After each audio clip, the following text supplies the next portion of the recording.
Welcome to the Tech Egg. Don't get scrambled. Enjoy the video. You start by securing your data and powering a clean environment. First, connect the laptop to power and to the internet if updates are needed.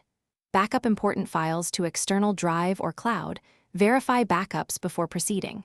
Disable disk encryption temporarily or note recovery keys so the reset can complete. Once done, sign out of accounts and remove peripheral devices. Make sure you have your OS product key or sign-in credentials ready. This avoids lockouts and speeds the process. Next, you'll run the built-in reset tool and choose the right option. For Windows, open Settings, right arrow Recovery, right arrow Reset this PC. Choose Keep My Files or remove everything depending on goals.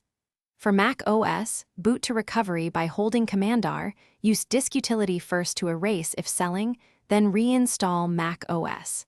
Confirm options, select Target Drive, and start the reset. The process can take from 20 minutes to several hours, depending on drive type and size.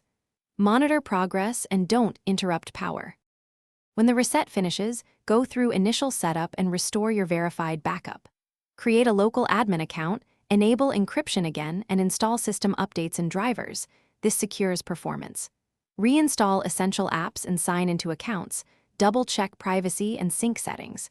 If you plan to sell or hand off, perform a final factory reset after erasing personal storage to ensure cleanliness.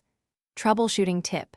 If reset fails or gets stuck, boot to recovery, run disk health checks, CHKDSK or first aid, and try the reset from an external recovery USB.